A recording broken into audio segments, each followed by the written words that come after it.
Hi everyone, I hope you're all doing well. I'm going to make another political video. Not that I want to, but it is important. I hope you listen to try and understand, as opposed to just not hearing what I'm actually saying and just, oh, you're just telling me why I'm so wrong without even hearing what I'm saying.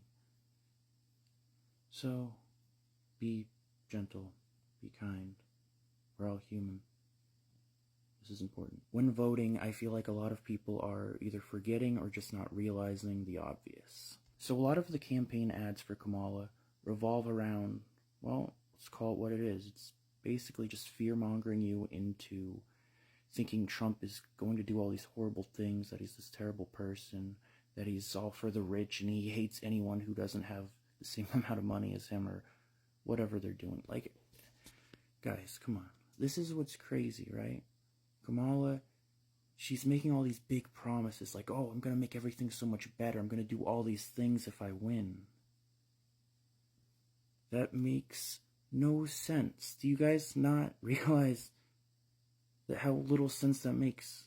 Do you guys not realize she's already in the White House? She's been in there for the last 4 years as the vice president. Like, what do you mean you're going to do these things if you win? You're already in there and you're not doing them. Like, that doesn't make any sense. If she truly meant that she would fix these things, she would have already done them. Not to mention, a lot of this stuff she caused herself. Like, this stuff wasn't a problem until she was in office.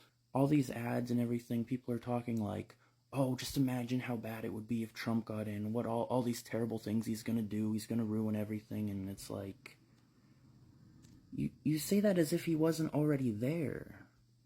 He already was president. We already got to see what he would do if he was president. Things were a lot better in 2016 than they are now. Would you not agree? Life was so much better in 2016. I think we can all agree that, whatever your political stance is. Like, forget whatever you're trying to think in your mind about who's better politically. Just, wasn't life better in 2016? That was only 8 years ago. But that's the wild thing about all this. Both of these candidates have already been in the White House for 4 years. Yeah, she's vice president, not president. But, like, still. So, I wanted to say this because it's nuts. Listen, she does not exactly have the greatest discernment. And as a president in charge of all of these major things, you know, in charge of the country, nuclear weapons or whatever, you need to have discernment. You need to know. You need to be wise. You need to be smart. You need to know what you're doing. She doesn't have good discernment. I know what I'm about to say sounds like a joke because it's so dumb, but I am 100% serious. So, I'll get to that in a second. I was looking at her Facebook page because I was curious to see who had more Facebook followers. And by the way, it wasn't even close. She has 5.5 million and he has 35 million. He has almost 7 times the amount of followers as her. Numbers don't lie. Also take into consideration that the majority of the older crowd, you know, senior citizens and whatnot, statistically, a lot of them are often more likely to be Trump voters, and a lot of older people don't have Facebook. It's not always the case, but a lot of them don't, and a lot of the young generation does have Facebook. Like, who doesn't? And most of the young generation, or a lot of them, seem to be in support of Kamala because she gets them, or whatever she's saying. I don't know. My point is that tons of older people, senior citizens, they don't all have Facebook. Therefore, if they did, his likes would be even higher. And you would think she would have a lot of likes, given that everyone that's on the younger generation is on Facebook. You know what I'm saying? Again, the number of followers on Facebook doesn't indicate who's gonna win or who is liked more, but I'm just saying, just look at it. So anyways, going back to what I was gonna say, when I was talking about her discernment. She shows a lot of obvious, very clear signs of lack of discernment. All right, and I just want to point out something because I thought it was just hilarious and just so depressing. So when I was on her page, I noticed that she's only following 6 people out of curiosity. I just was checking who they were. 5 of them made sense, more or less, and for whatever reason, the other account she follows is Jake Gyllenhaal, which, okay, fair enough, but I mean, at least I assume that's who she was trying to follow because, well, just look for yourself. Watch this.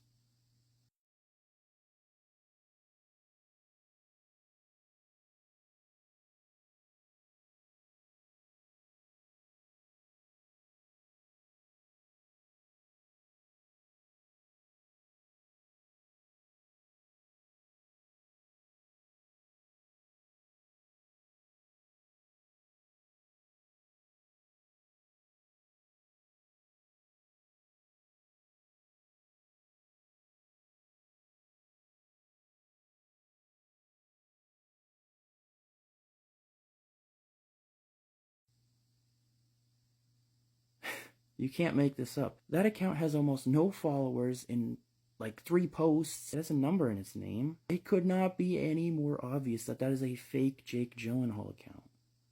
Like, and we're supposed to trust her with nuclear codes?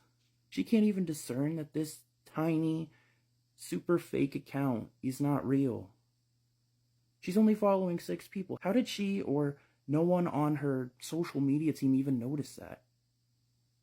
Like, it's still there, and it's at least been there for a couple weeks because you can go to that page and see someone commented a couple weeks ago saying, hey, did you know she's following you? Like, it's so weird. Why is she trying to follow Jake Gyllenhaal anyways? Is the idea that if she's a fan of Jake, somehow people that are also a fan of him will vote for her? Because if people are voting for her because of Jake Gyllenhaal,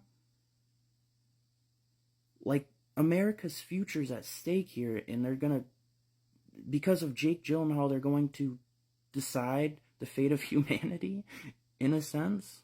She also follows Taylor Swift because, of course, she does, and if you are familiar with the lyrics in her songs, they are very anti-Christ, and I'm sorry if you're a fan of her, but they're not for Christians, believe me. People, we cannot be voting based on who we like better as a person. When you think about it, in a sense, going back to Adam and Eve, in a matter of speaking, Eve had to vote between God or the devil, and she chose the devil because she liked what he told her more, even though it was a lie. If you pay attention, you'll notice that most people voting for Kamala, and I mean, I don't know if it's most, because how would I know that? But a large majority of her, like a lot of people that are voting for her, they'll flat out tell you, they're not voting for her to win. They're voting for her for Trump to lose. They're so blinded by their hate for Trump that they're completely oblivious to the fact that they're voting for the downfall of our nation. And it will fall way more than it already has. Believe me, 2020, it's going to look like a joke. Like, it's going to get so much worse. No matter who's in the office, but, that's, we're getting into all the, like, end time stuff when I'm talking about that. Stop voting based on popularity, like when kids vote for class president. This is so much more serious than that. This is a big deal. Vote like your lives depend on it. They do. Vote like babies' lives depend on it. They do. Vote like your freedom depends on it. It does. I will tell you, personally, I feel a lot less free than I did in 2016. I'm just saying. You know how Democrats talk about how, like, Republicans, they keep ruining this country? When you actually look, you'll see that 4 years we've had a Republican president out of the last 20 years. It's been a long time since we've had a Republican president outside of the time that Trump was here. 16. 16 of the last 20 years has been run by Democrats. And Democrats will still tell you that Republicans are ruining this nation. But Republicans aren't in charge. I can't wrap my head around it. They don't... All right. So how do you feel about borders? Do you like all of these immigrants, all of these people coming in and raping and stealing and killing and doing all these terrible things? All these millions and millions, or however many of these people, like a lot. Like when you look at the numbers, a lot of people have come into this country illegally. And before I really understood all that stuff, I thought, well, why is that so bad? Like, why can't we just let them be here? Like, America's a great place. Like, can we share? But it is important to have some sort of control, because borders are important.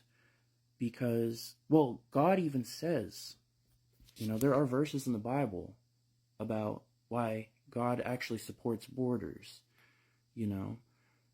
And if you don't support borders, if you don't believe in borders, then take off the front door of your house. Remove all your locks or anything. Like, if you don't believe in borders, then don't have a border. Like, that's what a front door is. You're keeping unwanted people out of your home to protect your family. You know? And obviously this is a much, much bigger scale, and it's much, much more important. And when you look back, you'll see that we didn't have that problem when Trump was president. And you'll see that a lot of enemies were afraid to attack when he was president. People that aren't afraid to attack now. You'll see how many people have attacked and everything going on in Israel and all of that. Just, end times, guys, end times. Jesus is returning soon. But look how dramatically worse everything has gotten in the past 4 years, and you want more of that. Look at how bad inflation has got. Everything is nuts. The world is falling apart, and it's going to get significantly worse. So she probably will win, because we know what happens in the Bible, where things get so much worse that eventually, that it's going to get to the point where people are going to be desperate for a savior, for someone to come in and save the day. And that's who the Antichrist will be, as we know in the Bible. Someone that is disguised as an angel of light, but he is literally the Antichrist, the most evil man ever. Basically the devil himself. You know, like if you look at how the devil copies everything God does. And so God has a son, Jesus. In a way, the Antichrist could be seen as stealing that concept, where, well, the Antichrist is similar to that, where that's like the anti-Jesus, the Antichrist, literally. How the Antichrist works is he's going to look like the most magnificent, just the most smart, like he's going to solve all the world's problems and offer all this peace and prosperity or whatever, and the world's going to fall for that lie, and then it's going to get really bad. This dude is trouble. Okay. But going back to Kamala, she lies. She has so many lies, and people don't see it. Like, people have been asking her questions about abortion, and she keeps coming back at them with literal, straight lies. Lies, lies, lies. Like, lies that are obvious to those who know this stuff. Lies that are so easy to look into and verify. Someone asked her about how late the abortions can be, and she's like, no, they don't do them that late. They do not do that. That is not a thing. You literally call an abortion center. People have been doing this to verify. They call abortion center and they ask how late they do, and they go way later than what she's saying. I mean, we know as Christians that life starts at conception, so any abortion at any time is still murder. But I mean, it's just nuts. It's nuts. There's this video that's going around, it's super viral, of this woman calling them, and she's like in tears because of just the horrible things they're telling her. Like, they're evil. They're so evil, and people don't see it or they don't care. It's insane. It's crazy what people who support abortion will tell you. all these things they lie. Like, it's just nuts. They're like, oh, you're forcing us to carry this baby for 9 months. We didn't force you to get pregnant. What are you talking about? But maybe I'll play that clip at the end here, because it is powerful. And just know, this is not any kind of hate. This is truth. We are to proclaim the truth. We are to help others by telling the truth. I'm not saying he's perfect, but when you actually look at everyone who's ever ran for president, no president has ever been perfect, because we're all sinners. We're all evil. Every president, everyone who ran for president has always been evil. So you can't say you're not going to vote for him because he's evil, because it doesn't matter. We're all evil. You know what I'm saying? But anyways, God bless you guys. Peace. Nowhere in America is a woman carrying a pregnancy to term and asking for an abortion. That is not happening. It's insulting. The Care Clinic in Bethesda, Maryland. Thank you for calling, Karen. How can I help you? I'm looking to have an abortion. How long are you? I'm 34 right now. I am in a pretty desperate situation. My boyfriend is kind of out of the picture now, so I don't really have any support. An abortion at any stage is actually much safer than delivering a term pregnancy. It's a 4 to 5 day procedure. We do some basic lab work on you and start to dilate your cervix. After that, we do what we call the fetal injection. A needle is inserted through the abdomen and into the fetal heart, where lidocaine is injected, and that will completely numb the fetus so there's no pain. And then after that, we inject a medication called digoxin and another medication called KCL into the fetal heart, which will slow and then stop the fetal heartbeat. And then on that 4th day, depending on how your cervix is dilated, we'll break your water, and then we'll give you a medication called misoprostol. Misoprostol will sort of induce contraction and increase the dilation of your cervix. You're going to have contractions and cramping, and then we'll assist you in sort of pushing in the induction and then remove all of the products of conception. You're definitely going to feel discomfort and cramping and a lot of pressure, but we do give you fentanyl and Versed during the procedure. We specialize in later trimester care. Our doctor is very well versed in what he's doing, and he's very good. So I'm not like a rare situation. Y'all help women this late in pregnancy all the time? All the time.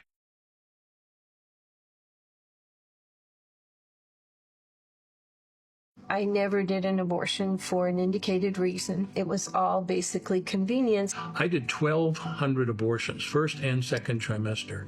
1 was for rape, 2 were for incest, about 9 or 10 were for genetic defects like trisomy 21, and all the rest of them were healthy moms and healthy kids.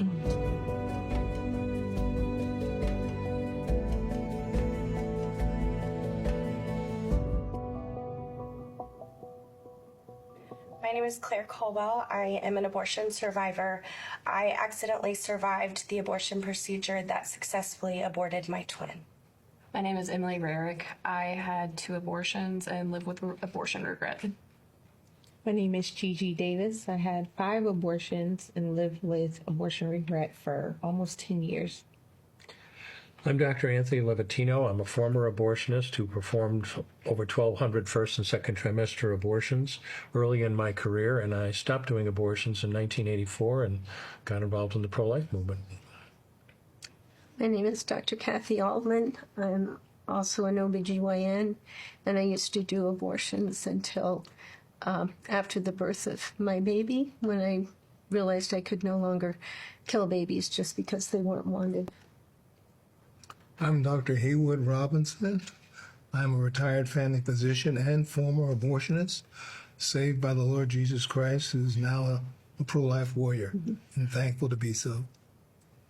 I'm Jill Stanek. I'm a former labor and delivery nurse who held an abortion survivor and compelled me to become a pro-life activist right away.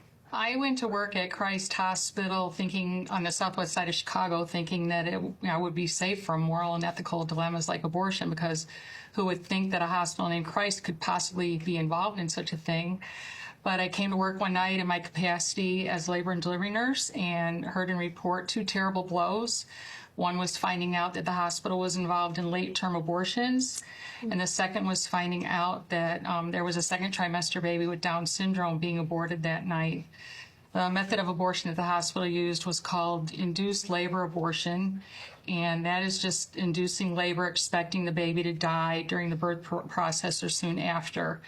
I was pro-life and I didn't have to involve myself, but one night a nursing coworker was taking another little baby who'd been aborted because he had Down syndrome to the soiled utility room to die, which is where they went. And when she told me what she was doing, I couldn't bear the thought of this little child dying alone, and so I cradled and rocked him for the 45 minutes that he lived. He was 21 and a half weeks old, about 8 ounces, and needless to say, that was a life-changing event, and just the trajectory was that I immediately became involved in the pro-life movement as an activist. Wow. I'd like to ask the former abortion doctors something that I've heard in the past, that at a certain point, committing abortions can become kind of like a bloodlust to certain abortionists, and you know, they get some sort of I don't want to say thrill, but positive feeling from committing abortions. And I wonder, not that you experienced that, but have you heard that? Have you seen it? I felt I was doing something really good, and so I was very proud of what I was doing. And I'll have to say, as I was, and it embarrasses me to say this, but when I was learning to do D&E abortions, it's such a challenge, you know, technically, that I felt really proud of what I was doing, and it was sort of, oh, the bigger the better. It's a terrible thing to say, but that's how I felt. Yeah. Blocking the name of the abortionist in Kansas who... Tiller. George Tiller. I'd never met George Tiller, so I can't tell you exactly what he's thinking. But on the other hand, it was my understanding that George Tiller, who did a considerable number of late-term abortions, actually had a crematoria on his property, and he was the only one who would work that crematoria.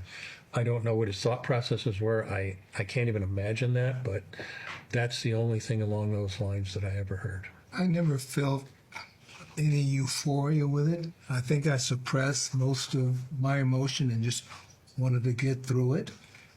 I was doing it because of the money and just wanted to get out of there as fast as I could. So it basically suppressing the humanity of the child. But I'm very curious, that 45 minutes with that child, what it must have been like for you, and if you